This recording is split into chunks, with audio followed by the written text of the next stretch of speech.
So I finally fixed my graphics card problem. What was it? It was GPU sag. I put a brace under it, and I ran Project Wingman, which was causing the issue before, for like 2 hours at uncapped frame rate, just to see if it would crash, and it hasn't. Nothing. I've not had that issue since I put a brace on it. See, that's the beauty of PC gaming. Console players will never know the relief of fixing your janky, stupid, broken setup. Yeah, fixing something that but they don't have broken. to fix it in the first place. They'll never know the pure ecstasy of getting to play the game that used to work just fine and suddenly stopped working. Suddenly started crashing. Well, I first had the issue because I booted up like an Anno game, and the main menu crashed my computer. Like, maybe I should fix this because that's not right. Truly the peak PC experience. Yeah, well, I mean, in a console, if your graphics card unseats your SOL, you better send it to Microsoft. Okay, but what are the odds of that happening? Ask the Xbox 360. That's true. Was that the red ring? What actually it was a heating issue. The red ring was causing things to unseat, but there was also the E74 error, which was where the solder melted in the graphics chip and caused it to unseat. Yeah. So, yeah, gotta love it. Microsoft making jank products continues. Yep. They're really good at it. They've never changed. You missed last week, Mike. Last week, I was the one complaining about my PC.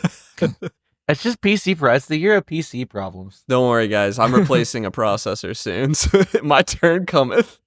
Yeah. All right. Sweet. Inevitably, something's going to break. That's the joy of PC building. Nothing ever works the first time. When I first built my PC, it did like turn on. Really? And one of first the lucky try. ones. Yeah, first try. That's crazy luck, dude. That's so rare. I think my favorite is I forgot to put the RAM. And my most common one is I forgot to put the RAM in the right slots because I can never remember which slots are needed until the BIOS yells at me. The most common one I run into with people is them not seating the RAM all the way in, like not pushing hard enough on it. Oh yeah, I thought I was good. I thought for sure I was like breaking something. Yeah, but it turns out that's the way to do break it. It's supposed to sound like you're breaking it. Until you hear that click, it's not right. Now I do break off the little tab on my PCIe slots on every PC I've ever built. I must be like stupid or something, but the little plastic tab, that's crazy. It always just breaks. No off. way. It doesn't matter because like the screw holds it in anyway. But yeah, I mean that could cause GPU seeding errors, and that could cause everything to break. Don't just ask me. I've experienced it firsthand. Now I say every time. I've only done it twice.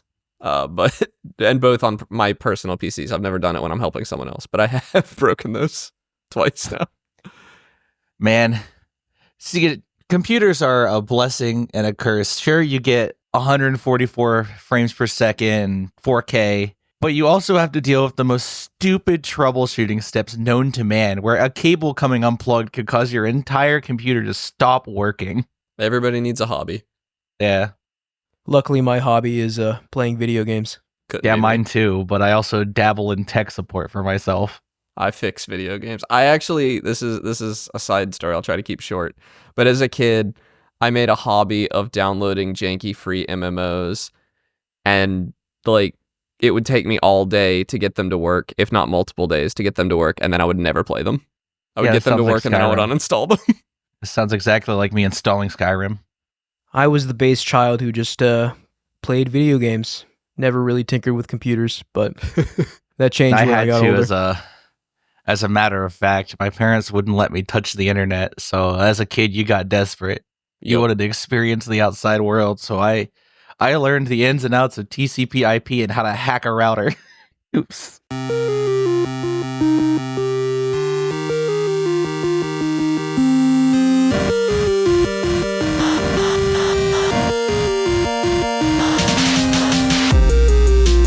Hey, and welcome back to Gametalk. I'm your host, Sam, and today I'm joined by Connor. Hey, guys. And Mike. Hello. And this will be our final episode of 2024, the Game Awards for Gametalk 2024.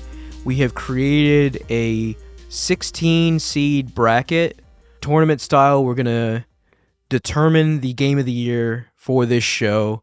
And if you want to follow along, we'll include a link in the description to the image of the bracket. So these are our top 16 games of this year. Connor and I and Mike, after the fact, we provided input on our favorite games of the year, our top 16 games. So that's how we seeded this bracket. And without further ado, shall we get started? Biggest event of the year. Let's do it. It's the big game. I always love me a good shonen tournament. Tournament of Power. Tournament of Power. All right. First match up.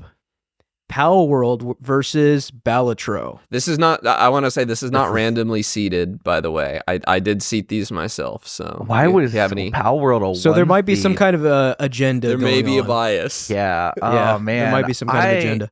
Honestly, going off vibes, Balatro is just gonna clear Power World. Yeah, Power World so was Mike- relevant for like a month. Yeah. Mike, you didn't play Balatro, did you? No, I didn't, but I know Okay. Power World I forgot it came out this year. If that's any Yeah, Power World- indication. I mean, Power World seems like an eon ago. Yeah. It's hard to believe that it was 2024. It was like January, right? It was yeah, it was like right at the beginning of 2024. It hit relevance for like a month and then everyone forgot about it, but people are still talking about Balatro. So, Well, Power World's still getting updates, and I gotta say though, I had so much fun with Power World. I did too for is an Power extent. World early access or is it 1.0? Yes, Okay. it is early access, I do believe. So it shouldn't even be on this list. We made a mistake Yeah. there. But yeah. No, it- that's why I don't didn't know. put Abiotic It Factor is on what it here. is. Now Yeah. next So, year. Power World. Next year. I mean, okay, I just wanted to give a shout out to Power World. I had a lot of fun with this game with friends, and it did seem to break through in a way a few video games do. Like, I had friends that I basically never played video games with before asking me if I wanted to play Power World with them, and I was just like, huh, this was the game to do it, huh? That's very Yeah. strange. That's funny. But- I didn't have that experience at all. I didn't Yeah, either. Yeah, no, this one seemed to reach through in a way few video games have, and it was a lot of fun. Loved seeing my little pals running around, building my Yeah, I stuff. haven't touched- Basically, January, Jesus. yeah. Yeah. Uh, I still want that game to turn into like more Factorio than it is. Yeah. I still want it to be like a big automation game, and it's not quite there for me yet. And I don't know if that's even the developer's intent, but it's hard to say since it's still getting updates and everything. But a lot Yeah. of potential there. However, Balatro does clear. yeah, this one's not even close. Balatro, easily one of the best games this year. So we're gonna send it along, and I'm sure we'll talk a little more in depth for Balatro when it's up against more of a contender. A more but formidable foe. yeah, we'll move Balatro on. But Power World, you made the top 16, so congrats. Next matchup, Helldivers 2 versus Black Myth Wukong. All right, so I think we're all in agreement here. We're going to make the rest of the internet very mad. But I do want to, despite the stink around Black Myth Wukong now, with like the weird attitude coming out from the game director, the fans being kind of cringy online, it is genuinely a good game. I can't deny that it's a good game, but the way it's kind of like last year where Spider-Man 2 fans got really mad that Baldur's Gate won Game of the Year. I mean, I think it's a lot worse than that. I think it's Yeah, worse I don't. too, yeah. The director came on Twitter saying that he wrote his Game of the Year speech 2 years ago, and that why did he even go to the award show? It was like this whole kind I of just don't understand. It's fit he threw. that whole thing, like, in my opinion, like a retelling, like not even a retelling. It's not a retelling of It's just Journey to the West. Adaptation. Yeah. But a Sun Wukong game was never going to win, unless it was a Dragon Ball game, maybe. Yeah. Was never going to win Game of the Year in the West. Like, that just seems very unlikely to me. Well, I don't necessarily agree with that. Like, it was a good video game, and I think it could have won Game of the Year if it was different. Yeah, exactly. But- Yeah, okay, yeah. But like to me, like it when I think being of this being game, an adaptation of Journey to the West shouldn't preclude it from winning. what Game I of the meant Year, by that you is know? that it, to me, I guess I didn't play it, but to me, looking at it, it looks like it's just an adaptation of Journey to the West. It doesn't Yeah. seem like it did anything particularly special with that, other than being really pretty and an action game like that. It's just not the kind of game that tends to win Game of the Year. Yeah, I thought the combat was very good in this game, and like you said, it was very pretty, absolutely a graphics showcase. But that was kind of it, right? Like, Yeah, I if there was heard a, it was a- Yeah, I heard if there was a little more to the levels, like, but is it? not really. I heard it was it more aligned basically with like a hack and slash. Well, here's the thing. So, like, the boss fights are very frequent to the degree that it got kind of accused of being a boss rush game. I don't know if I necessarily agree with that, but I would have liked to see more, like, level interspersed between the boss fights. Yeah. I don't know. I think it was a really solid first attempt, and I think it really is a good game. So I do want to hand it some kudos there. Did you finish it? But no, I didn't finish it. I got over halfway through it, and I was enjoying it quite a bit. But yeah, Helldivers 2, that Helldivers 2 really is one of those games we keep talking about. Yeah, and all three of us played it. All three of us loved it, which is a very rare thing to happen on the show. We have very diverse tastes, but they came together for Helldivers 2. Still playing it and still loving it. Yeah, still playing it, still loving it. I'm about to reinstall it. Yeah, so Helldivers 2 moves on. The next matchup, when we get to round 2, is gonna test us in ways. The Lord's gonna test us in ways that might turn ugly. But for now, let's move on. Next round, Animal Well versus, I can't read that. What is that? Tactical Breach Wizards. Tactical Breach Wizards. So Connor, you play Tactical Breach Wizards. Do you want to offer up some kind of argument for it? Yeah, Tactical Breach Wizards is a really good game. It was one of those, it's a strategy game, which I'm not typically that good at, turn-based. And it's one of those things that I wasn't sure I was going to like, but I heard people talking it up. I downloaded the demo, and I fell in love with it so much playing the demo that I bought the game before I even finished the demo. I was like immediately sold and jumped in. It just has really excellent, fun writing. The writing carries it a lot, actually, in my opinion. The writing is really good. The gameplay is really fun. It's not like crushingly difficult, especially if you don't go for the bonus objectives in each mission. If you do, it can actually be pretty tricky. I spent 40 minutes on one level, I think, when really, like, if you're just going through them, you can typically clear these in a few minutes. And it's really rewarding to do so. I really liked it. I love the style. And I really fell in love with the characters, although I don't remember any of their names. And it was beyond just the writing, right? Like the strategy element. The strategy element's very good, yeah. As well. It was one of those that I could see, like, user-generated content being really cool because the strategy was so fun and it didn't really matter. Asset reuse, I don't think, would bother me in a game like that. So, like, I could fight, it felt like a million ways I could fight the same set of enemies in the same set of rooms, but with reconfigured. It would be really fun to do for a really long time. Yeah. Yeah, it seemed cool. I watched Northernlion play this game a bit, and it looked like a lot of fun. And that's nothing to knock it for what I'm about to say, but Animal Well I think Animal Well was an exceptional game, a game developed by Billy Basso, one person, and just the nature of the uncovering of the layers of secrets in that game, it really made it feel like a unique experience beyond just being a platformer or a Metroidvania. And I think it's a really special game. Yeah. And it definitely put Billy Basso on the map in a way where, like, the next game he makes, probably not even going to question it. I'm going to buy it. Yeah, absolutely. Did you play it, Mike? Did you play Animal? I did not play either of these, actually. Well. This has been a year of me, like, playing catch up with games. I didn't really play a lot of new releases. Yeah. Well, this next one's gonna break Mike's heart. I'm sorry, Mike, but we're gonna fight you for this. Yeah, okay. I'm willing to concede this because Shadows of Doubt is, in my mind, a good proof of concept that an entirely procedurally generated game can work. Yeah. The next matchup is Dragon Ball Sparking Zero against Shadows of Doubt. It is. Yeah. Go continue, Mike. Yeah. It's a stellar detective game. It's really good, but there is things that it is lacking that is falling behind in. But for a first effort at something,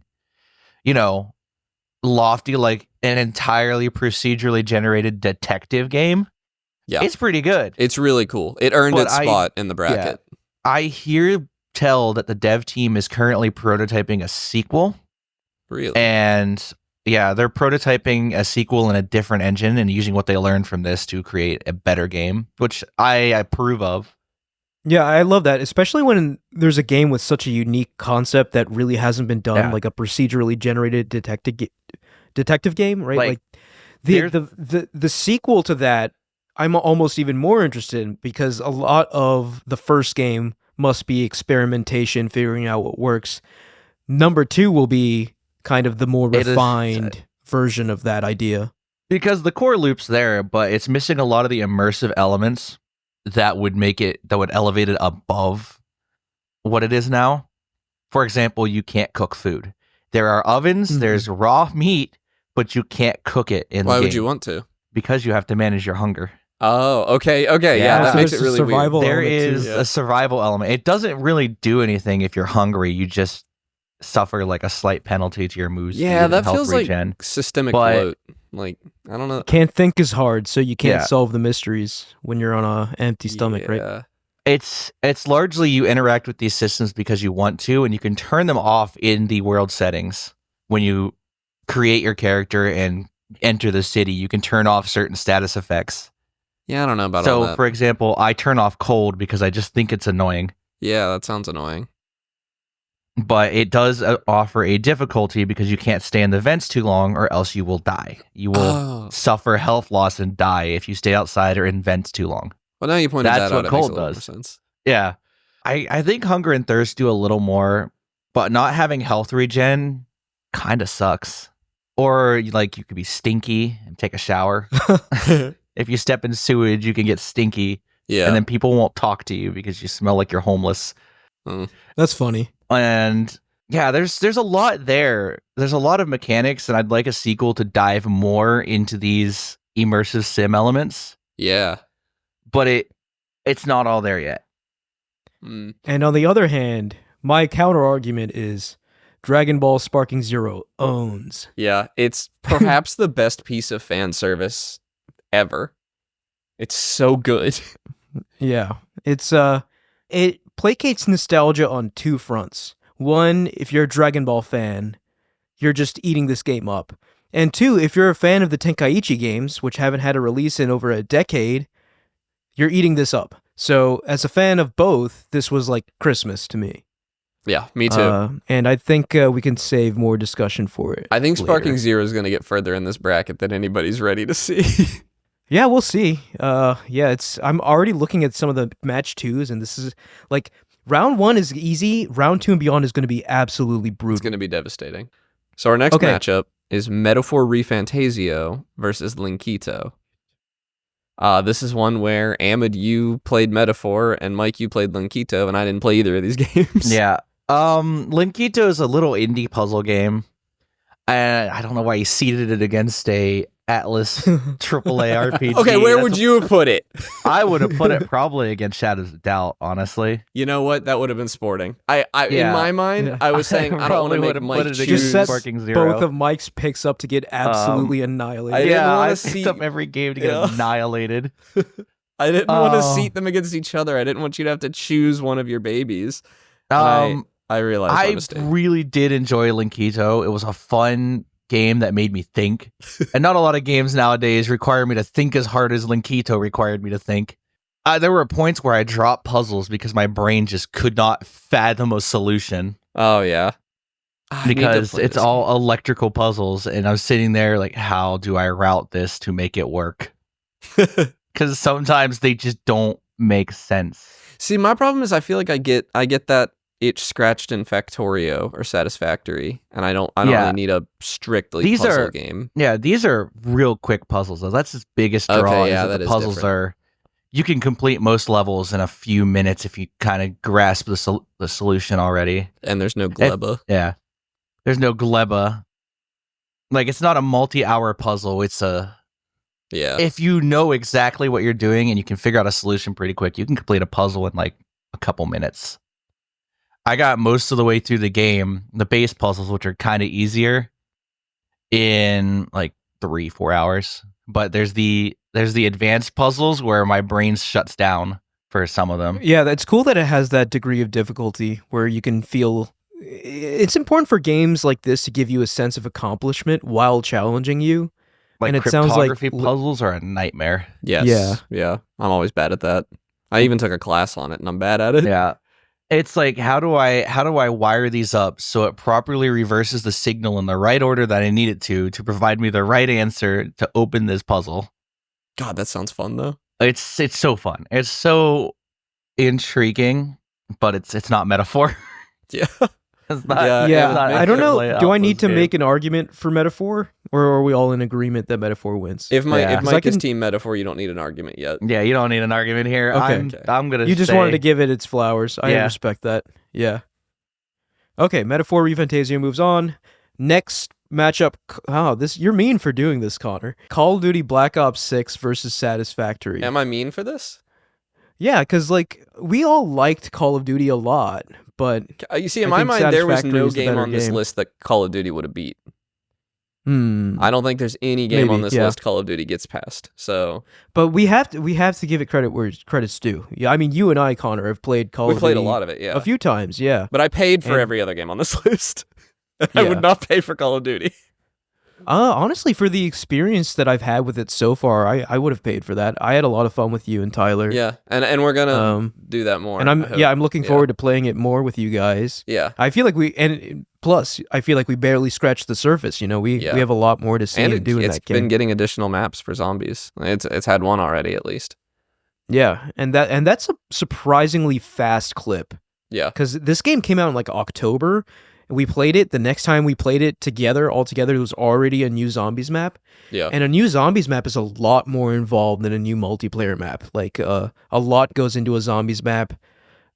So I was very impressed to see that. So I mean, Call of Duty right now is in excellent hands. Call of Duty Black Ops 6 is a very, very good game, but I don't think it could beat Satisfactory.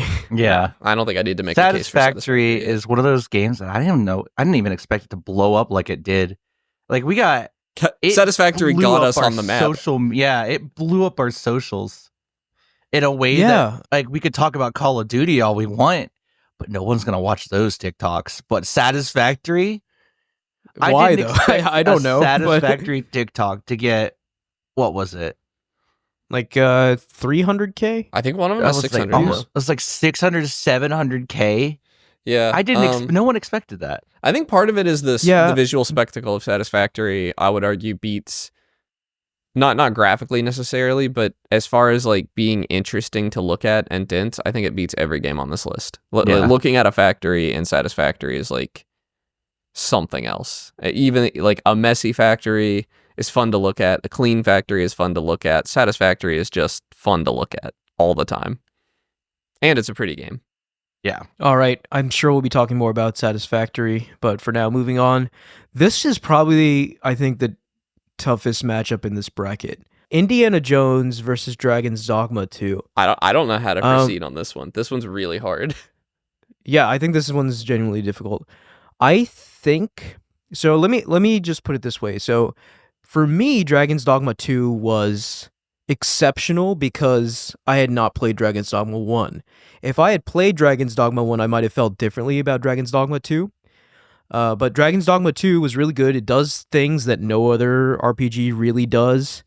There are moments, it's so strange because like there are moments when you're playing Dragon's Dogma 2 where you're just incredibly frustrated and you're like, why would you make this design decision?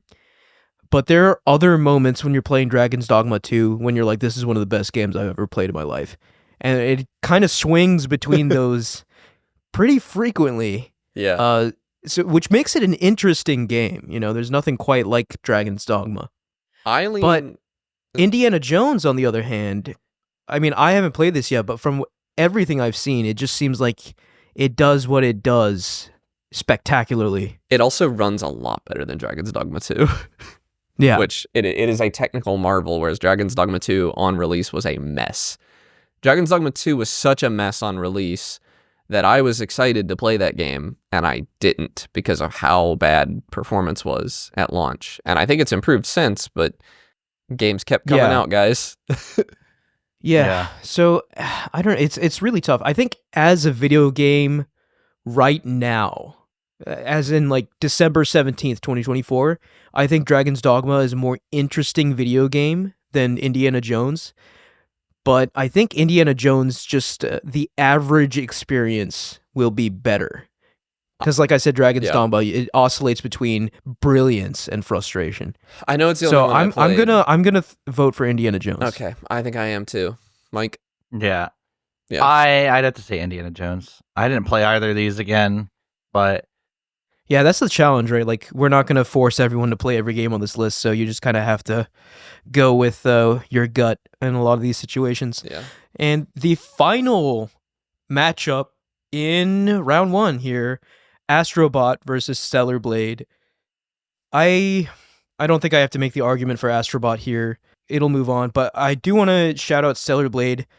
I've said it many times on the show. This game surprised me in a lot of ways. It is a very, very good action game. It has a gorgeous art style, beautiful environments. The soundtrack to this game is killer. And it was this Korean game that was the studio's first game. So for them to put out something so polished and good on their first attempt is really quite surprising. So I'm very much excited to see what they do next. Stellar Blade was a fantastic game, but Astrobot was a generational game. So Astrobot wins here. And okay, there we have it. First round is down. We are down to the quarterfinals. Yeah, that seems right. Yeah. Quarterfinals. And things are going to start getting bloody. It's about to get now. turned into a bloodbath. Yeah. Instantly. So, round 1 of the quarterfinals, Balatro versus Helldivers 2. It's Helldivers 2. That's Helldivers too. Yeah. No way. Are you kidding me? I'm 100% Helldivers 2. No. No. Helldivers 2. I think Balatro it's feels Balatro. good to play. When you get the E going and everything, you got these. You're the one who said it was a Tetris-like I agree. game No. that will be played for generations to come. And I You agree said with those that. words. Tetris would never have been game of the year for me, ever, any year. I love Tetris. I think if you're conglomerating the entire human race and saying like which game on this list are they most likely to like, it's Balatro. But as far as like me as a gamer, Helldivers 2 clears. That's crazy. The moments of enjoyment, the dopamine of barely surviving. I agree with you. Yeah. So Helldivers 2 provides that thrilling experience that is very hard to replicate, but Balatro just provides that satisfaction of when you chain together a combo and it climbs into the septillions It feels and you're good. just pogging out of your mind. Your cards are on fire. It's Yeah. just There's and just no two games of Balatro are alike, right? Like Yeah. the Joker combinations ensure that every game you play is unique. Every time you're finding unique strategies to increase your score. And it provides you so much, right? Like the different stakes for each deck. So if you take like a matrix of that, like multiply it, you have like what, I don't know, 12 decks, you have like 8 stakes. That's like 60 plus difficulty modes right there. So there's just so much in Balatro as a game, and it's everywhere, right? It's on mobile, it's on Switch, it's on PlayStation, Xbox, PC. It's ubiquitous. Video games have been trying to capture what Helldivers 2 captures for decades, though. That thrill, that chaos of the war zone, that like you and your buddies being brothers in arms, you against the world, barely eking by a victory, barely getting to the chopper. Like basically since video games have turned 3D, we've been trying to get that feeling, and Helldivers 2 captures it better than anything I've ever played. So you're just going to excuse all the crashing, all the technical issues. I absolutely I know. am, yes. I'm playing the villain here. I love Helldivers No, yeah, too. I absolutely will to. excuse them. I excuse them for Elden Ring when we made that game of the year. Yeah. Oh man, And Elden Mike, Ring was way worse. You're than- solid on this pick too. Yeah, I'm solid on this pick. Dang, wow, I did not see this coming. Yeah, okay. I mean, I'm outvoted here. I think I made my case for Balatro. I still think pound for pound, I fully believe Balatro is the better game, but I love Balatro. that's I'll the hill I will die on. my hour count in Balatro will someday be higher than my hour count in Helldivers 2, but right now it's not. It is for me right Balatro now, will stick is funny. around for a very long time, much like Tetris has for me. There's just no reason to stop playing it. But Yeah, Balatro was my 5th most played game this year. yeah, Actually, I have an hour count, 56 hours. So, huge Balatro fiend, but I have been defeated here. So, Helldivers 2 beats Balatro, the first kind of stab in my heart. I think Here. I think this is going to be a painful quarterfinals. Yeah, this next one's tough. Animal Well versus Dragon Ball Sparking Zero. I Yeah, lean I don't Sparking know. Zero on this. See, it's tough, right? Because let's get into the semantics of it, right? Yeah. So this is our game of the year list. I feel like objectively, Animal Well is a better game than Dragon Ball Sparking Zero, but Yeah, that's not what we're doing here, right? Like, I have so many biases towards Dragon Ball, but that's totally valid. This is our list. The biases should be factored in. I love Dragon Ball, therefore I love Dragon Ball Sparking Zero. Animal Well was a special game, though. It's another one of these unique games that just gave you more the more you dug into it, and I love when a game does that. If you had asked me before either of these came out, actually, if you'd asked me at the beginning of the year what my game of the year this year was going to be, I would have said Sparking Zero or Animal Well, and I would have leaned Animal Well.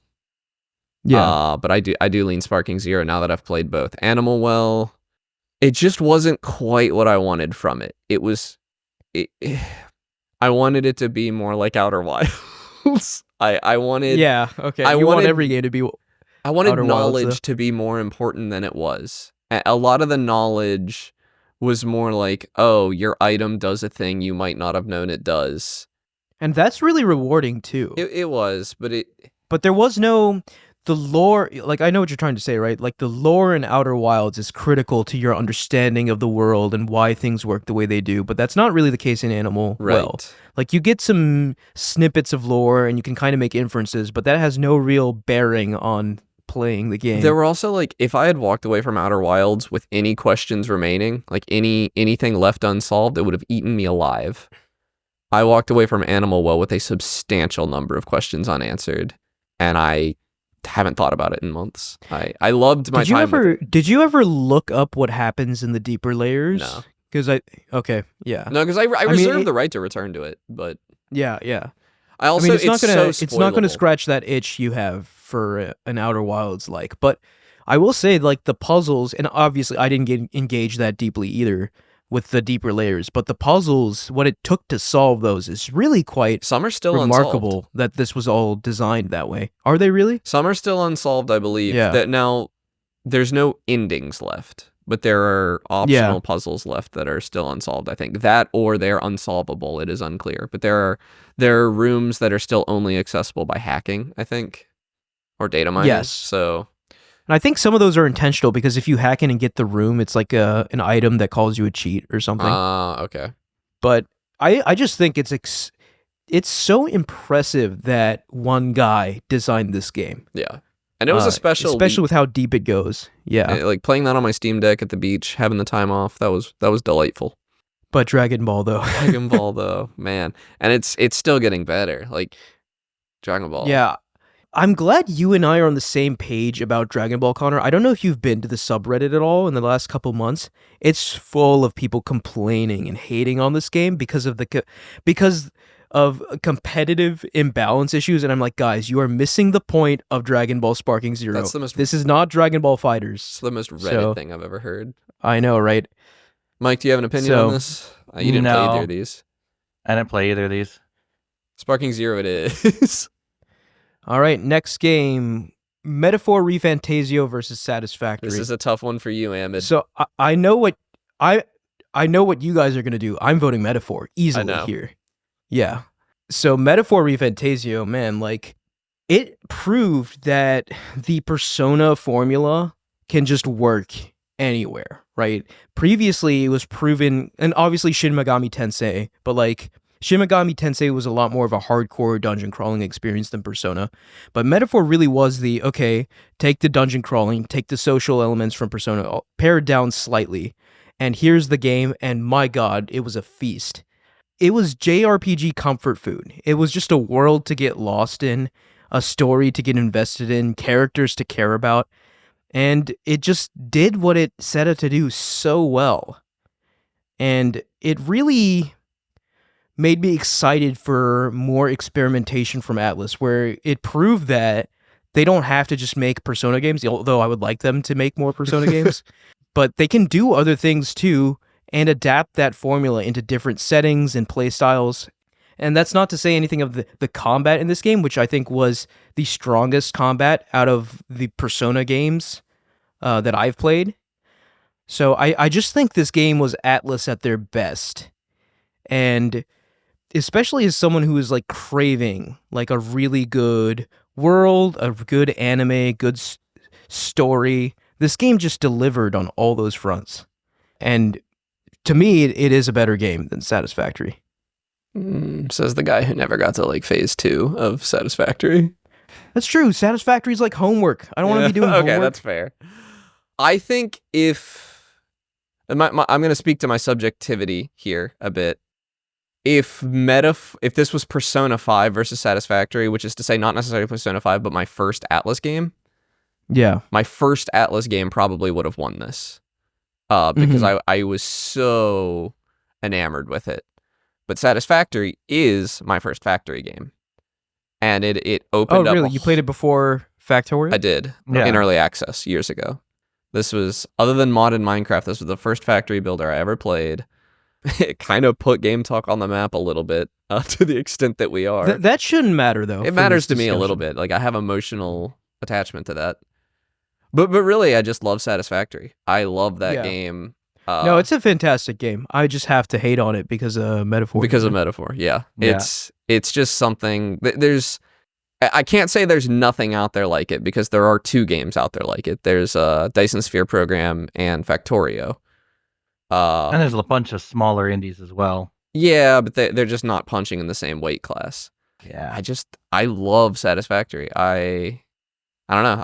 I did put it down at some point, but only because other games came out. Otherwise, I would still be playing it right now. I think it is a very special game that I obsessed over deeply. I mean, I didn't finish either of them, but I had 2 playthroughs of this game going at the same time, and I put, I think, over 40 hours into both of them. I had a multiplayer game with a friend and a single-player game by myself. I got much farther in the single-player game, but I put a lot of hours into this game in a very short amount of time.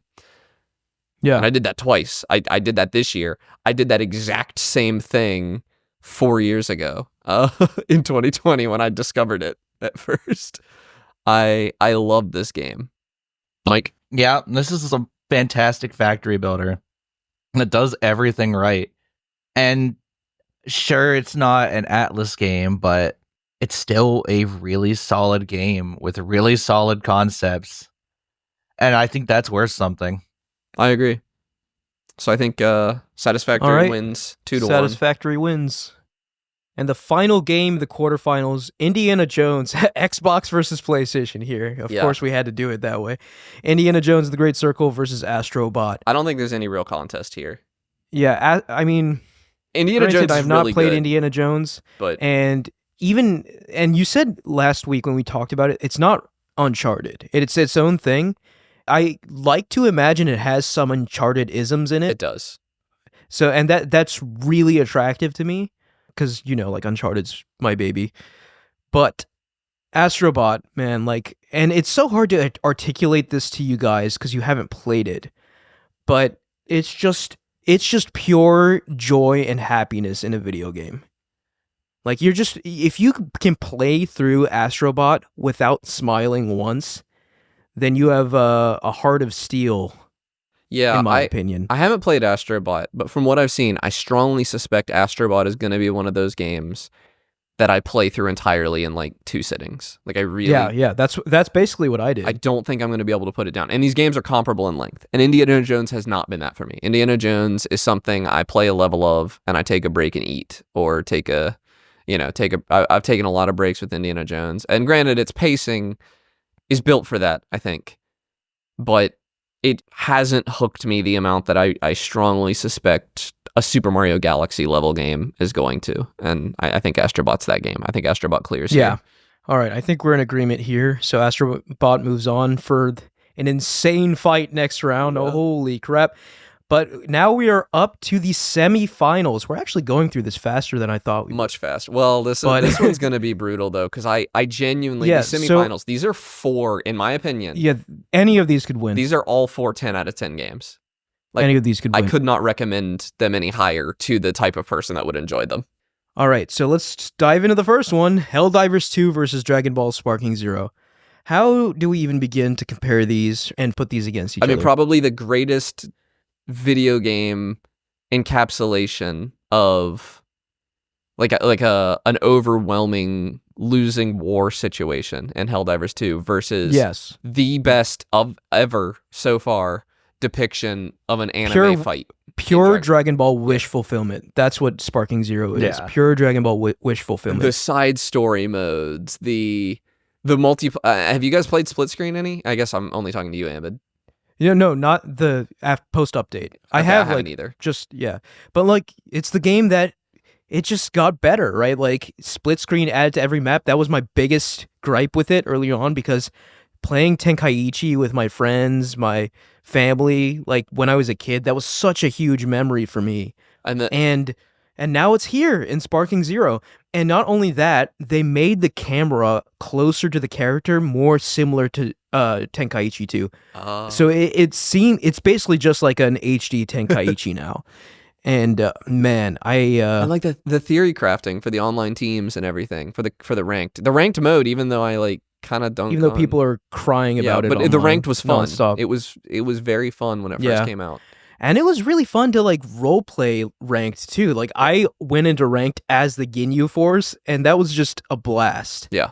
And oh my gosh, we haven't even talked about the what if modes, right? Yeah. Like, there is an element initially of when you play it, you're like, oh, that's it. But the more you dive into it, the more you realize the main story kind of got abbreviated a little bit because a lot more effort went into the what ifs.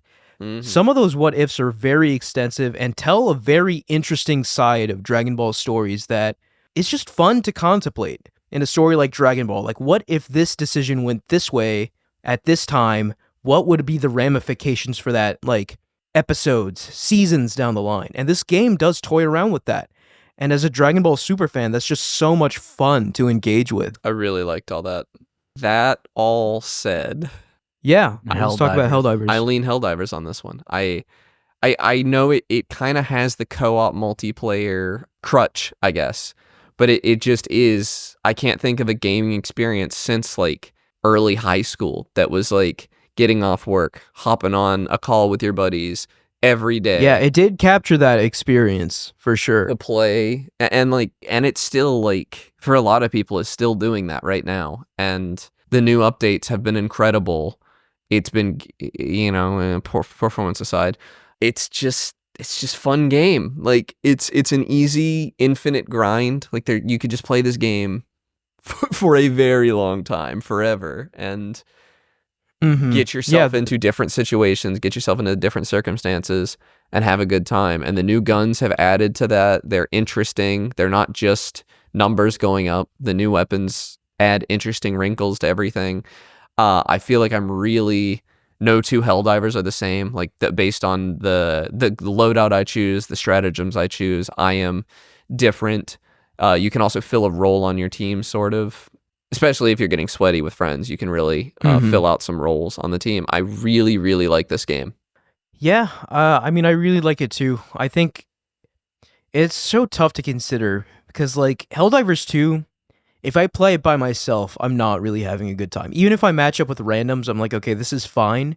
But where it really shined for me was when I was playing with friends. I feel the same way. That experience elevates it to an 11 out of 10. Whereas if you're not doing that, it's like an 8 out of 10, in my opinion. I can kind of agree with that, yeah.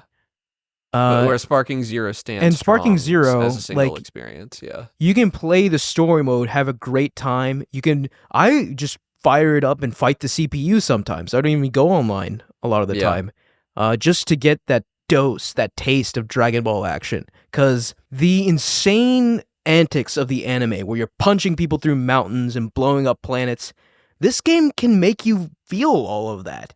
And that's such a powerful thing for a video game to do, to really capture the kinetic energy of the anime in that way. And I guess just comparing it to Helldivers, right? Like, playing it single player and multiplayer, for me at least, was so much fun in Dragon Ball Sparking Zero. Whereas in Helldivers, it was either multiplayer, or if I am not playing with friends, it's just kind of like, okay, I can tolerate this until my friends can come online. Helldivers, in my opinion, at its best. Helldivers at its best is like an unmatched experience, yeah. Yeah, I don't know, man. I mean, I think I know how this goes because I think I know how Mike is going to vote.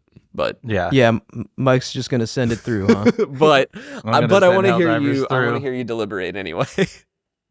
Yeah. I mean, it's just I don't know. Like as the Dragon Ball fan, this game, and we said this before, right?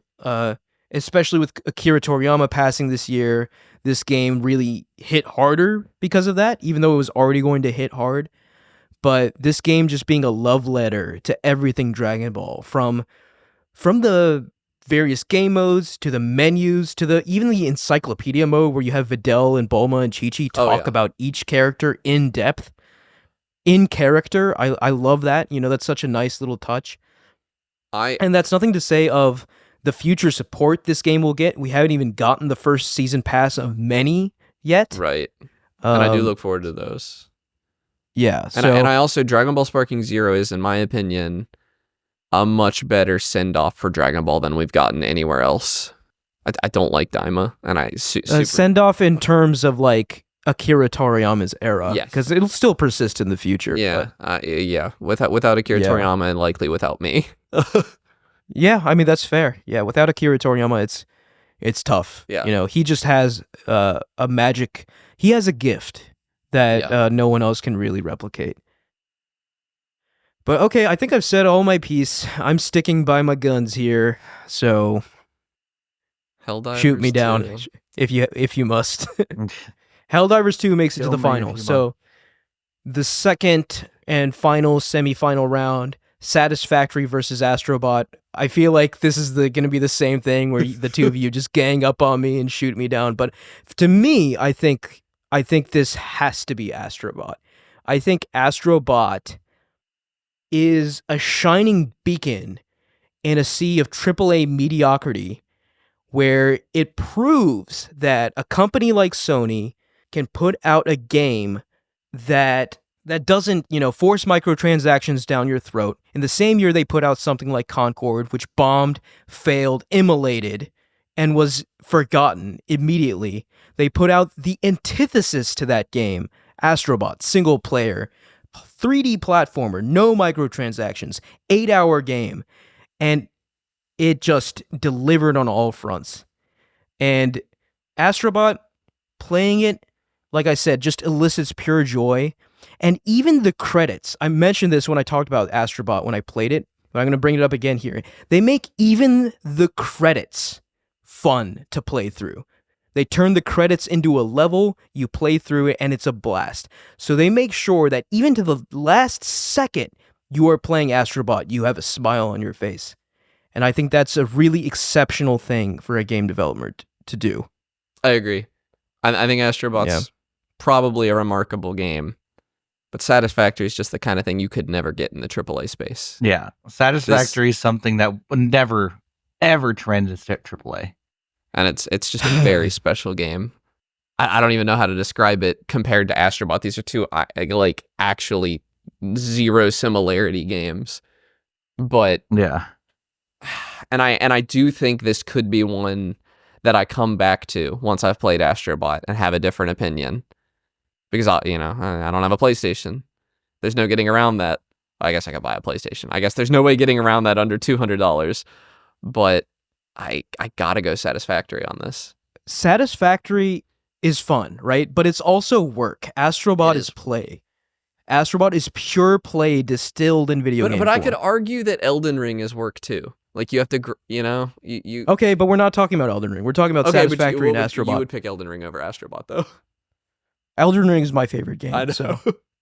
Satisfactory is among my favorite games. It's a very it's just impossible to really have this discussion because neither of you have played it. I know. Yeah. No, it is impossible.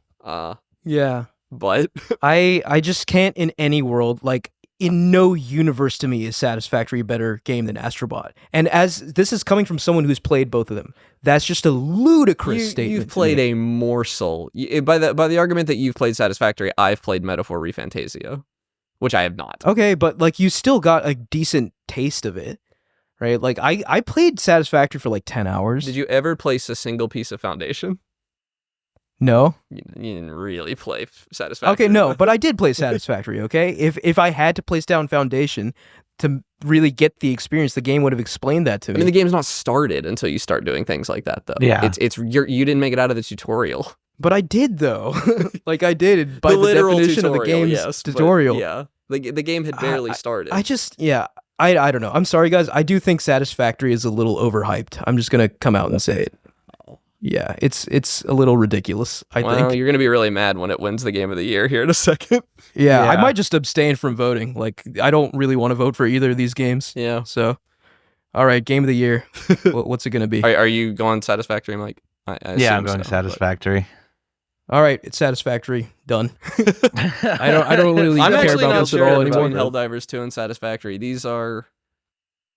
these are, if I was to pick the two best games that came out this year, this is the two I would pick. But These two don't even come close to me. This is ridiculous. now you know how I I felt want a on every recount. bracket we've ever done. Yeah, I guess so. Yeah. Mike, where do you go on this? Oh God. I mean, as much as I love Helldivers, this is Yeah. hard. Satisfactory is one of those games that I've been playing for years.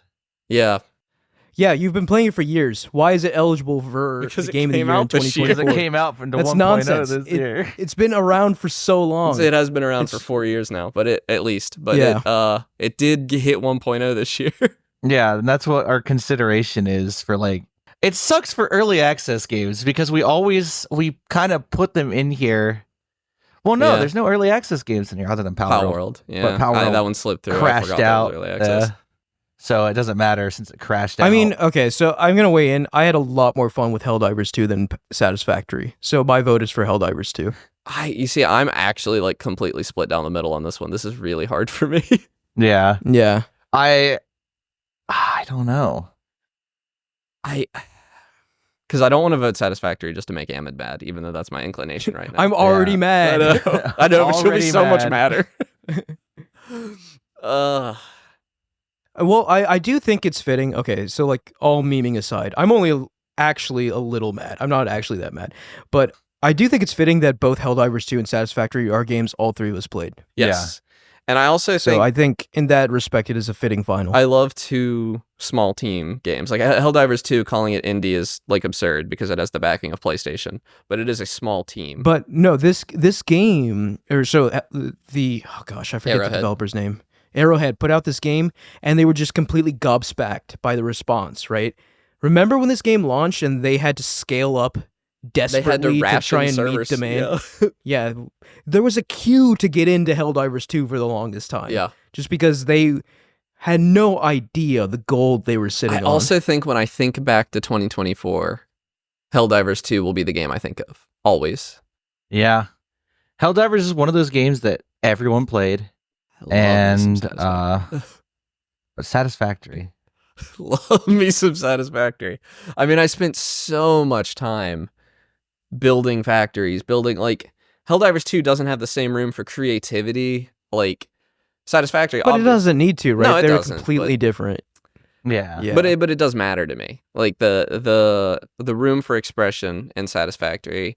I want to comment on one aspect of Helldivers 2 we haven't really talked about yet, and it's the whole kind of in character, like for democracy, the whole kind of persona you put on while playing Helldivers 2, and everyone does Everyone it, and does it. no one's making anyone do it. Yeah. And I love everyone that. It's just like a gets thing into the people bravado understand. of Yeah.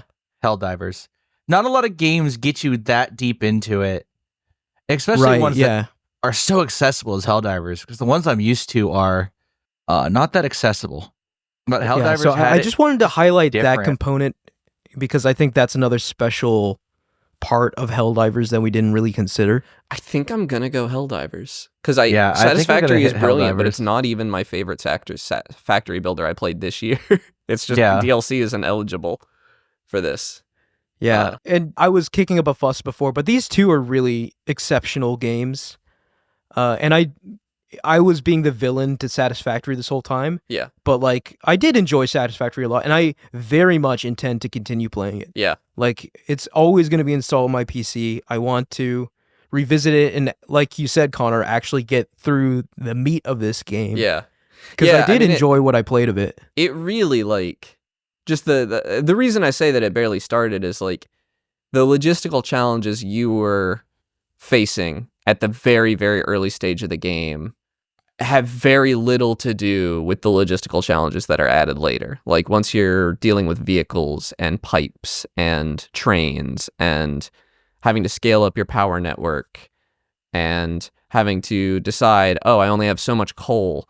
Can I use some of it to generate a power? Do I have enough to spare to generate power and make plastic with it? Or make steel with it. I actually forget. No, plastic is not coal. That's Factorio.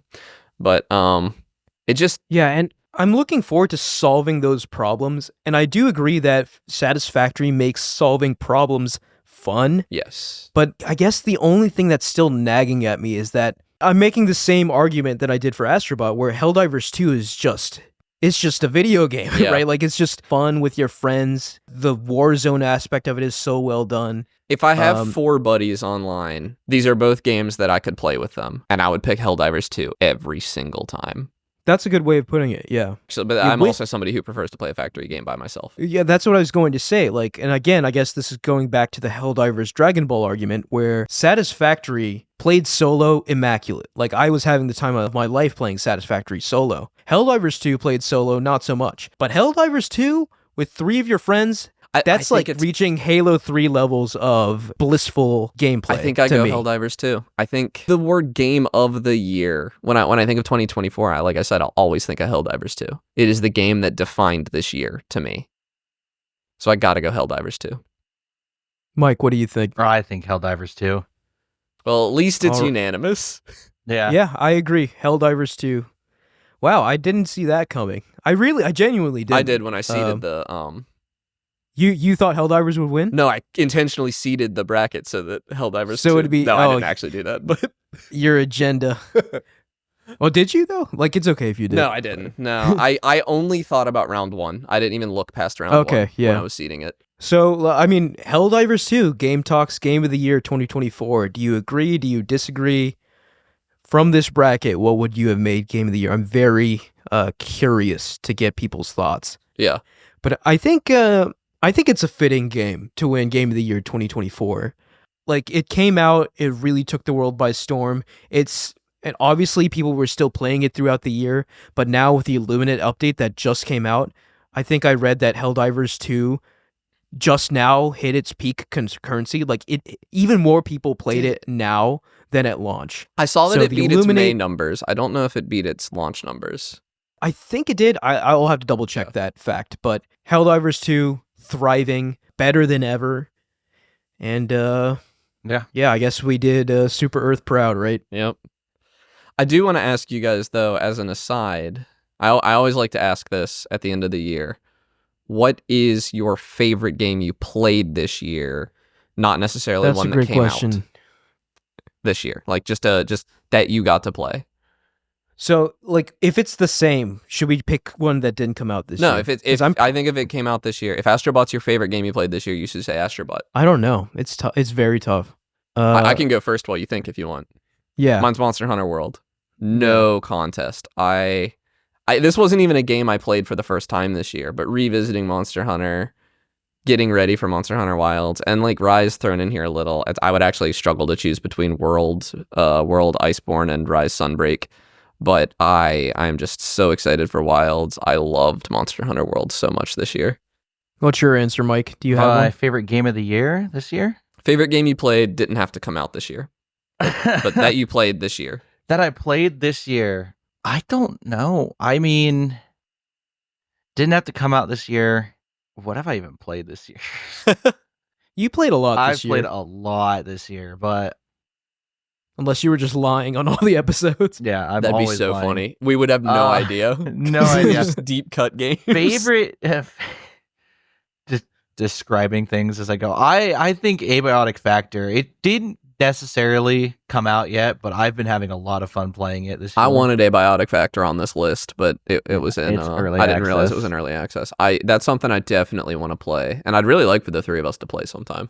Yeah, it's gonna come out I think next year. Yeah. So we can revisit this in 365 days. Yeah. For me, it's tough. I mean, I'm kind of bouncing between Astrobot, Dragon Ball, Metaphor, but just for the sake of this exercise, I'm going to pick a game that did not come out this year, Okay. and that would be Slay the Spire. Oh, yeah. I You played. put a lot of time into Slay this. I put 57 hours into Slay the Spire this year alone, which is more time than I actually put into Balatro this year, believe it or not, which is crazy Hey. because I just went from Balatro back to Slay the Spire. You're a fiend basically. for these roguelike card games. I guess so. Who would have thunk it? But Local fun. yeah, that would be my pick. Slay the Spire. And that makes the imminent arrival of Slay the Spire 2 that much more exciting to me. All You right. did it. That's it. We did it. We after much blood, sweat, and tears have crowned mostly my blood, sweat, and tears. Yeah. But we have crowned Helldivers 2 Gametalk's Game of the Year. And why don't we close out this year with, as always, talking about what we're playing. I have a lot. All right, Mike, why don't you start us off? First off, I think I should talk about the game I've been playing the most lately. Warframe came out with their 1999 update, and I've been Connor, last feeding episode it. said that you would be talking about it Yeah, today, I which knew is really funny. you knew it was coming out Oh, we knew. Yeah. right after Game Awards. I'd be talking about it as soon as it came out. I've been having a blast. It's been fun to dive through content in something radically different than normal Warframe, like going into this retro styled world. It as did this- look interesting. Yeah, as this super futuristic Warframe. What was it? Warframe 1999? Is that what it was called? Yeah, that's the update. Okay, So yeah. I'm playing as my regular Warframe that I get in the current year, which is indeterminate future year. But I'm suddenly thrust into 1999, where people don't know who I am. The 6 people I encountered as part of the new faction, the Hex, have no idea what I am. There's a dating sim element for some reason.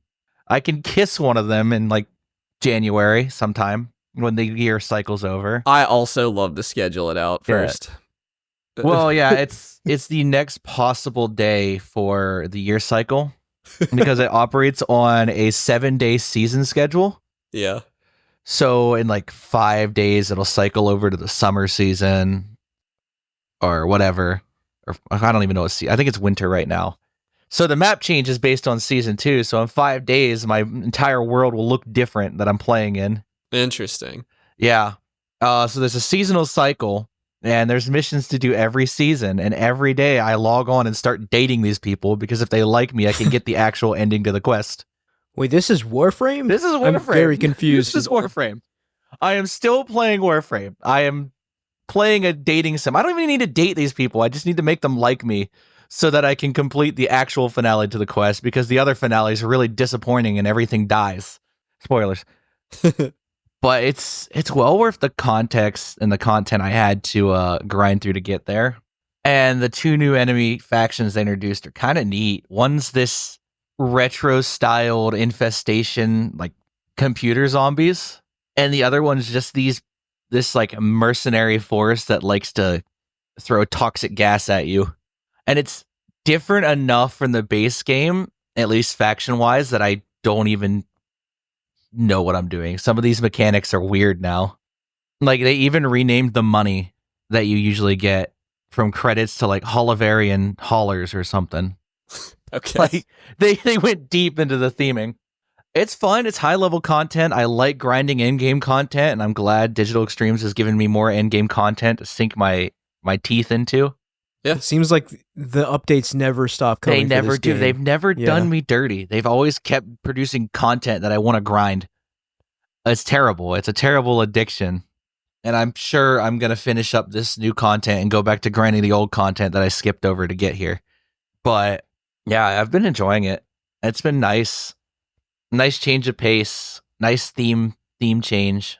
And interacting with characters that have no idea where I come from or what I am is actually kind of interesting because they did some good writing, making these people from the year 1999 see a futuristic robot that has telekinesis and think, oh, what are you?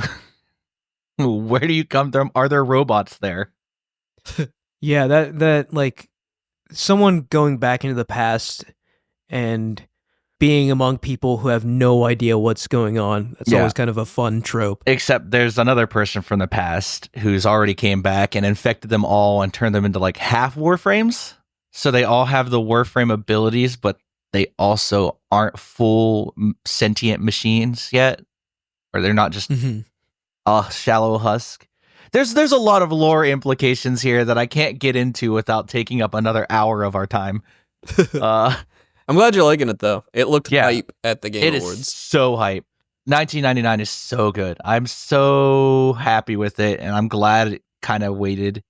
And it's the first like faction syndicate grind that I'm almost complete with. I just need maybe a day or two more to finish because it's been going by real quick. Usually it takes forever to do that rep grind, but it's been going real quick, and the tiers for it are seamless. Nice. Well, glad you're liking it. I'm sure it won't be the last update you play. No, there's more on the horizon. They always tease more. All right. I have a very quick one, so maybe I can just go Okay. and then you guys can take it from there. I've been playing Cyberpunk 2077. I saw you bought this on PC, right? A fantastic game. So I was just like, I said when Cyberpunk came out that I'm just gonna wait for all the bugs to be fixed, I did all the the same content thing. to be out. Yeah. And it has been what, 2-3 years now, something like It's been that. a bit. It And came out in 2020, so I think it's been 4 years. 4 years. 4 years. So all the bugs are fixed, the content's out, and I'm playing it, and this game is rad. It is How so far good. This in is- are you? Have you? I'm only 2 hours in. 4 Okay, years So I'm and 7 very- days since it came out, actually. It came out December 10th, 2020. a master of patience. So just a- apparently. Have you met Johnny Silverhand yet? Not yet. I know he's the main guy. Okay. So I'm still like pretty early. But Nah, you you still haven't even done have Act A 1 yet. wild ride ahead Yeah. of you. Yeah, Like, yeah. You in haven't near even future. opened That the game world But is like, crazy. so I'm still very early on, but like just the city itself is just a marvel. Like what they So made. pretty. It's just looking at it, And and the characters.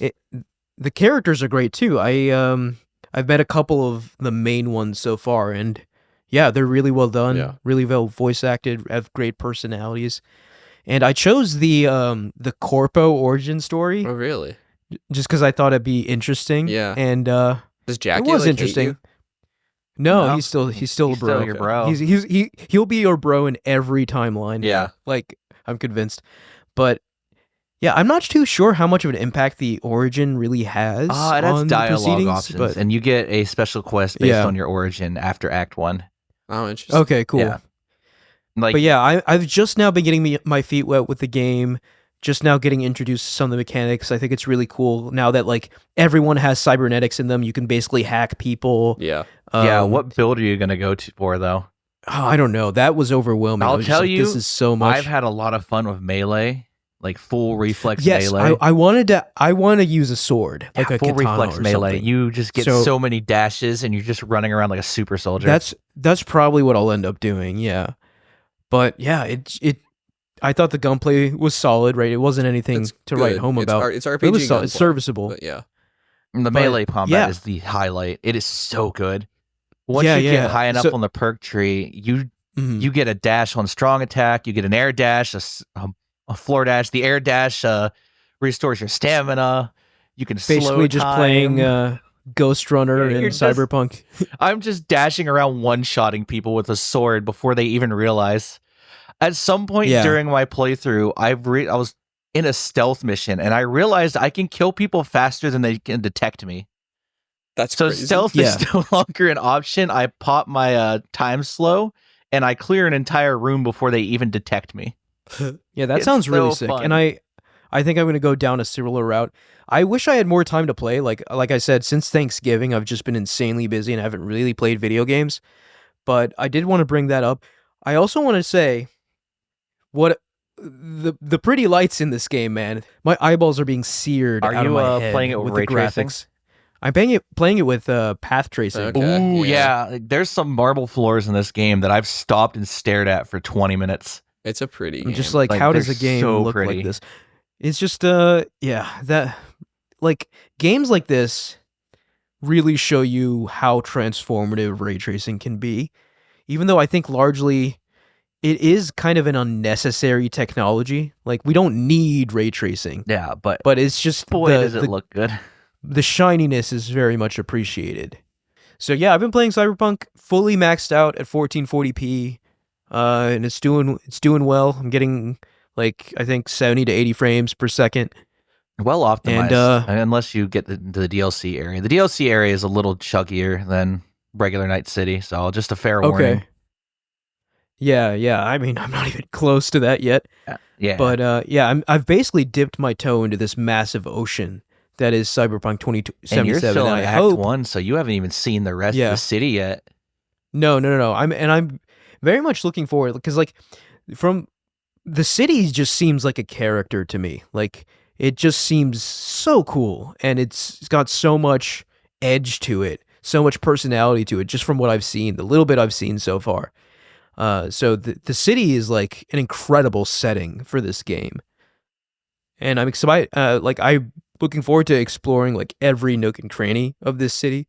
This will be one of the games where I don't think I'm not going to just mainline the main quest. I'm gonna like search around, look around, because I know, especially like for Witcher 3, CD Projekt Red was famous for how their side quests came back later on in unexpected ways, sometimes looped into the main story, and I expect the same level of like really good side content to be here in Cyberpunk 2077, because I know CD Projekt's a master at that. The gigs are, even though they're small little short side quests, they're really good. A lot of them are just stellar in terms of kind of circumstantial interactions.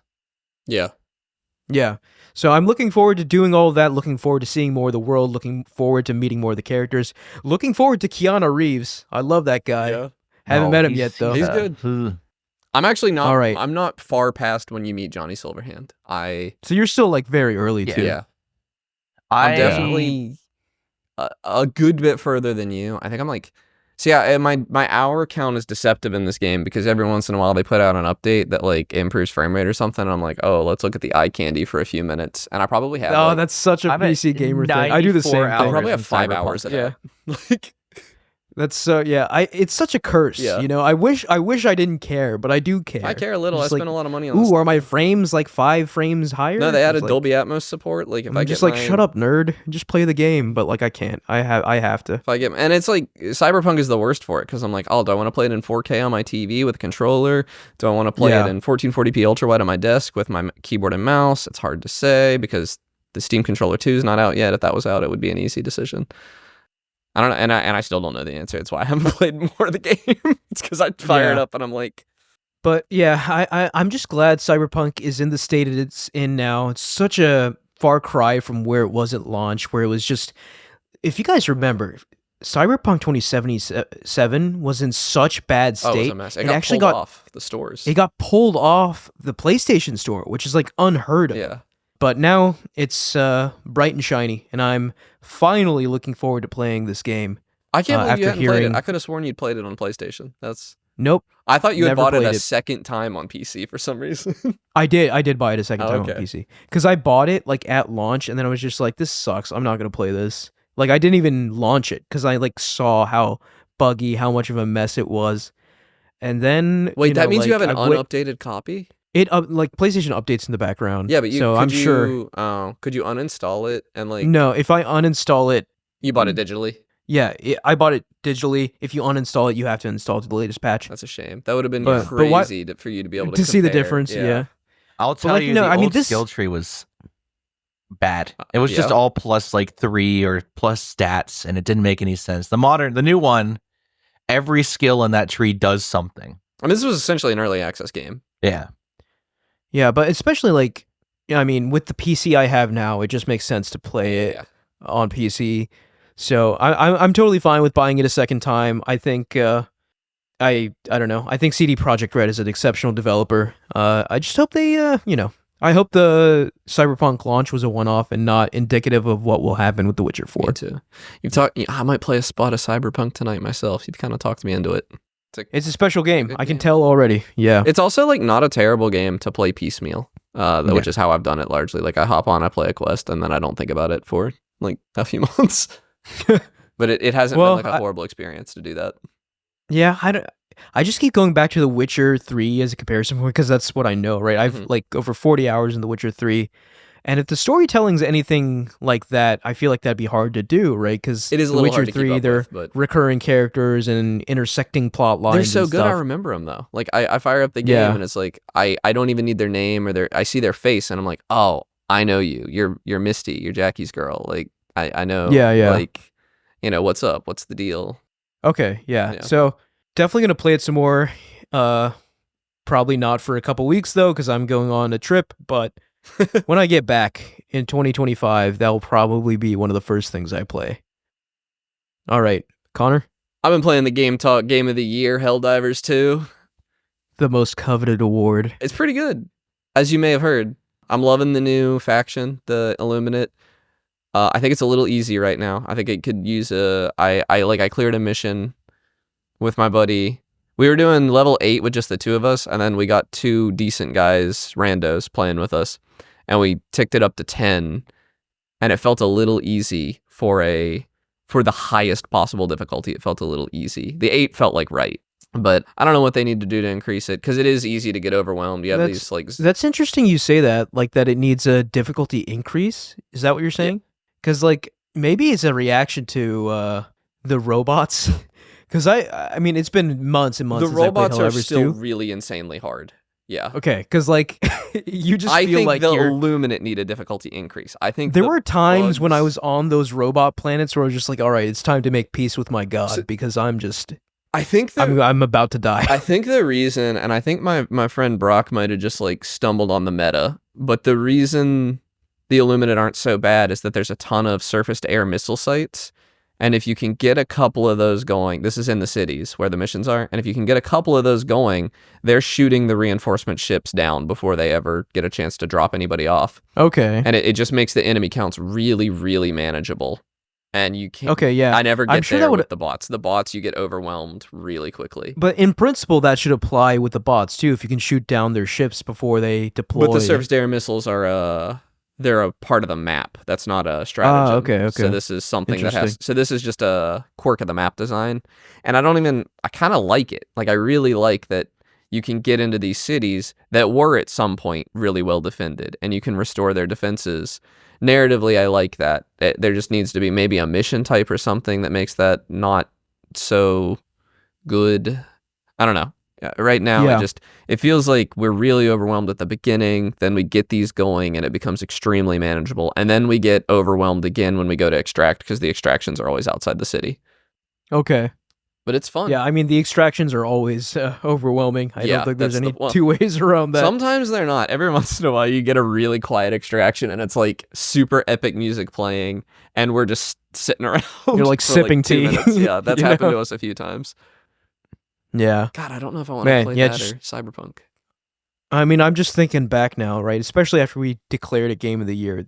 Those last, let's just say 30 seconds when you're on the planet trying to extract, there's gunfire all around you, enemies all around you. There is nothing like it. They just nail that so hard. It plays like a set piece, even though it's not. It's totally like unscripted. I mean, I guess it's not unscripted. The enemies are coming at you. That's scripted, but like, but your choices. No, I know what you mean, right? Like stuff that happens in Helldivers 2 while you're trying to extract are set piece level things that would happen in other games, and it's just totally organic playing the game. It also will be like occasionally there's like me and Brock keep joking. The Incredibles, like I've got time meme. We keep saying that on the way to extraction. We keep seeing an objective in the distance. We're like, and then you die. Sometimes, but sometimes you don't. Sometimes we pog out of our minds. Yeah. Oh man. Now this is wanting me to get back to Helldivers. I'm gonna message the Discord, and if anybody's like down to play right now, I'm gonna hop on Helldivers. But I literally have to pack my bag for an international trip tomorrow. Bad. So yeah, I know. I'm really missing out here, but yeah, what a game. The more we talk about it, the more I'm like, yeah, it deserves the win. Yeah. Okay. It's a brilliant awesome game. Yeah. Mike, you have more stuff? Yeah, I have like 2, but one's real quick. Project Wingman released a DLC on PlayStation, right? It was the PlayStation VR exclusive. like Ooh. a couple like months that. ago, right? And start of this month, surprise, surprise, it comes out on PC. The VR support and everything. Yeah, with VR and traditional mouse and Ooh, keyboard support. yeah. And I played through all. I just finished it recently. It's the whole How reason I pukey does that make troubleshooted you? my. I didn't play it in VR. I played it in Okay. standard desktop mode. I need to play it in VR. Yeah, That's you an do. idea. I feel like that'd But- be insane. It came to PC recently. I finished it, I want to say like a couple days ago. It's 6 or 7 missions long, and it is a blast. It introduces so many new mechanics, and the final fights against this giant airship that has lasers and railguns and giant exploding flak clouds. And I'm flying through it, fighting other planes, while the music in the background's just going nuts. And I remember at that point why I like Ace Combat games. Oh yeah.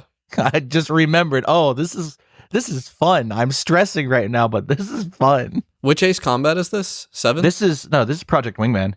So it's Oh, right. an Okay. Ace Combat fan game developed by like one guy. See, and they- can you play like the whole game in VR now?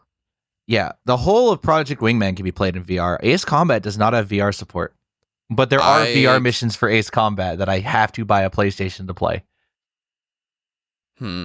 Okay.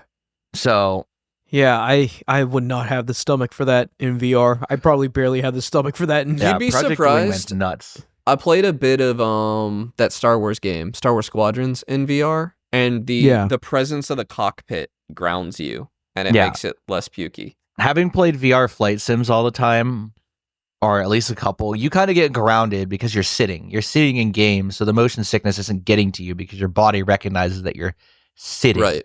You can look down and you see, oh, I'm in a seat, and the area is just moving around you, and it helps a lot when you're pulling like insane motions because you're sitting. You're not standing for this. You're sitting, so motion kind of doesn't hit you as much. Yeah. I haven't played it in VR. I finished the campaign. It's super short. A lot of fun missions. There's halfway through, they make you fly through an entire tunnel section for an entire mission with no checkpoints. Because Project Wingman is like the old Ace Combat games, and there are no checkpoints.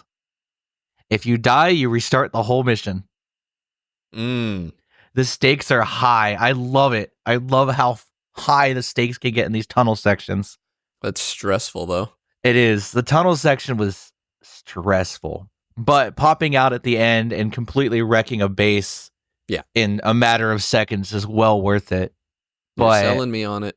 yeah, it's a good game. The base game's fun. The Frontline 59 campaign, which is 6 missions, takes place roughly in the middle of the base game from a different perspective.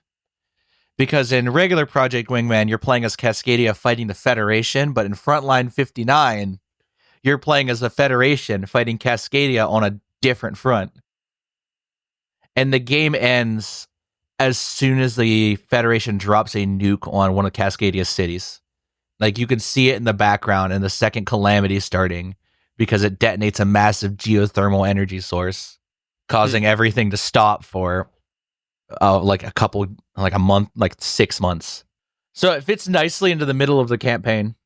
a nuke dropping on a city fits into the middle of the campaign. Yes, because this is the one of the big turning points on the campaign when you finally liberate Prospero in the main game. And as soon as you're done with it, the Federation drops a cordium bomb on it and starts the second calamity. I don't even know what that is, but it sounds pretty bad. Cordium's like this super nuke that's also an energy source. Is that a real thing? No, it's not a real thing. It's just Okay, I a was like, fictional what? Earth with fictional things, and the cordium caused the first calamity, and now it's caused the second one. I see. And the game doesn't end there. The game does not end with the second calamity. The game ends with Presidia getting nuked by a cordium bomb by one crazy man, and then you fighting over the remnants of it. The game's great. There's a lot of war crimes. A lot of nukes. I physically committed a lot of war crimes in Frontline 59. I was told to shoot the retreating ships, and I obeyed my superior officer. I can't finish the mission until all the ships are dead. You monster. I had to. It was my boss's orders. I was just following orders. Just following. He was just following orders. All right, what's your last game, Mike? My last game, Marvel Rivals. Oh yeah. I keep hearing more about this game. So good. It's like Overwatch 1 if they didn't add stupid characters. I've been having a lot of fun. Spider-Man's a lot of fun. He's hard. Yeah, He's he looks very hard. hard. From what I've seen of Spider-Man, it's like he's playing a different video He game is. almost I am with playing how a he's swinging around. different video game. I'm playing a game where I target one player, beat them up, and then try to get out of there without dying. There's some funny bugs in it right now. Like Iron Fist can fly. I'll play as Iron Man, who has permanent flight and be up near the skybox or the top of the map. And Iron Fist will somehow reach me and start punching me. And he'll float next to me and continue beating me up until I kill him. And it is funny. It is a funny game. There's so many cool interactions. They have this team up system where if you add certain heroes together, they get different abilities and skills and they synergize together. Like Wolverine and Hulk can do the fastball special where Hulk throws Wolverine. Oh, that's cool. Hulk and Iron Man soups up Iron Man's armor and lets him do more damage. Spider-Man and Squirrel Girl synergize together where Squirrel Girl gets a web bomb. That's cool.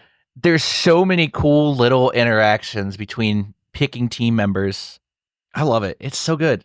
It's so fun. I've played a few hours now. So I have a basic question. This is like an Overwatch clone, right? Yeah. How do you shoot? Like for the melee characters? You Like, just- do they have guns? No, well, no.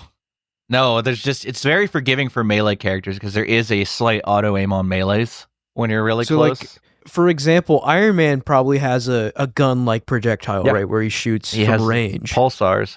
But so when you're like Wolverine, for example, you just have to walk up to someone and like smack him in the face. Yeah, they have a lot of gap close. Wolverine, I think, has several lunges where he can jump at you.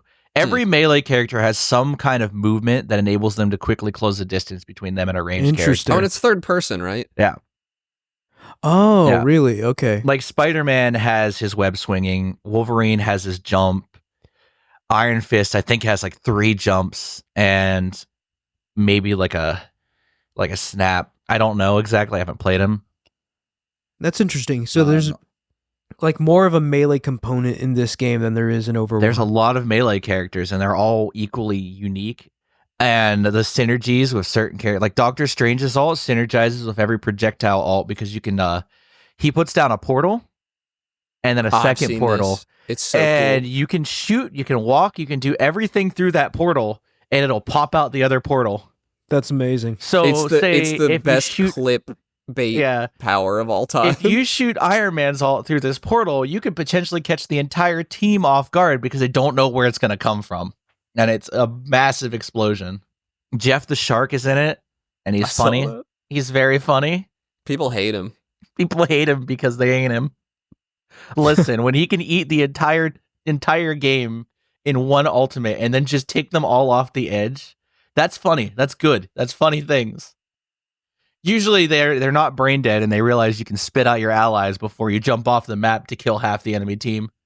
But I always see that Jeff the Shark ult happen, and then I see the enemy Jeff the Shark just kind of casually strolling to the end of the map, and now it's suddenly a timed race to kill him before he reaches the end of the map and kills himself.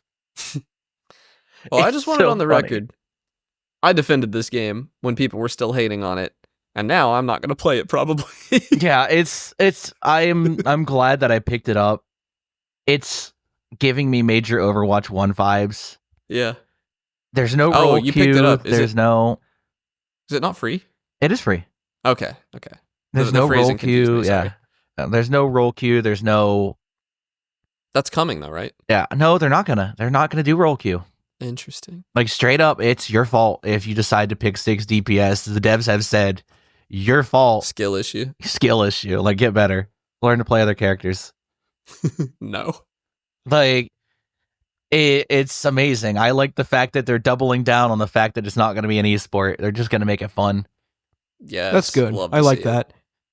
I don't know. I feel like if this game had come out 6 years ago or something when I was still super into Marvel, I would have been all over this. But my current level of caring about the MCU is very low. And it's not even So that- MCU based either. Okay, yeah. It's Well, comics, yeah. yeah. It's just comics Marvel, based. Yeah. There are MCU Yeah. skins, but another unique little feature they have is if a skin comes from a certain comic series, they'll tell you exactly where it came from. Yeah, that's cool. Like the first appearance of this color scheme or this for the character. nerds out yeah. there. Like, oh, this is the Punisher's Thunderbolt skin. It's from Thunderbolts 1 from 2014. Don't at me. I don't know exactly what year it is. I'm not a comic nerd. How many characters are in right now? 33, I think. That's a large number of There's characters a lot of for launch. characters for a launch game. Now, a lot of them are duelists. Interesting. I'll probably watch some gameplay. I've heard enough about this game to where I'm like, okay, what's going on here? I'm surprised NL hasn't done a sponsored stream of it. Yeah, he's been playing some weird games lately. Playing Mario Party is what I've seen. Oh yeah, is he still doing that? Okay, think he was I thought he was like playing the Bizarre. Or I don't know, something. bro. I don't watch the streams, and he never puts the right game in the title, which is why I don't watch the streams. But yeah, Marvel Overwatch, right? Marvel Yeah, who'da Overwatch. Who'd have thought it'd be a killer? Anyone else got anything else? Nope. Okay. So this episode is going to come out on Christmas Day. So Merry Christmas, if you're somehow everyone. listening on Christmas Day, Merry Christmas. Merry Christmas. And also, before we close out today, I just want to say this is our final episode for 2024. We're going to take the first week of January off, but then we will be back the following week. And I just want to say I'm very proud of the three of us, of this show, for what we've accomplished in 2024. The thing I'm most proud of is that we have recorded every single week starting the second week of January, and we have not missed. Even if some of us had to go for one reason or another, the show went on. Connor never missed a single show, being the Chad he I'm is. the goat. But With yeah, nothing I going think on. Yeah, I think I right, missed the no life at all. most. All that being said, right, like we started our social media presence this year, something we probably should have done 5 years ago, but here we are. I think 4 We have- years ago. We should have given it a year for the show to get good. Yeah. We have, hundreds of followers on Instagram and TikTok. We have over 100 subs on YouTube, which was a milestone I was very happy about. So I'm excited to keep growing. And I think this year, this show turned into something a little different. I think it's becoming bigger and it's becoming just a little bit more special. So Yeah. Special shout out to yeah. everybody on our Discord. yeah, you guys are the real ones. So yeah, thank you everyone. We'll be back, like I said, the second week of January, and this thing's going to keep going with no end date in sight. And look forward to episode 200, which is going to happen sometime early next year. Still don't know what we're going to do for that, but God. we'll do something. Yeah. It probably won't be the 3 hour. Yeah, it probably won't be that. You can only really do that once, Yeah. but we'll figure out something cool to do. Yeah. But until then, thank you all for listening. You can follow us at Podcast Game Talk on Instagram, YouTube, Twitter, and TikTok. Please like, rate, and review us on Spotify, Apple Podcasts, SoundCloud, or any other podcast services you use. And click the link in the description to join our Discord and talk to us there. And we will see you in 2025. Bye, everyone. Merry Christmas and Happy New Year. Yeah, see you guys next year. Bye.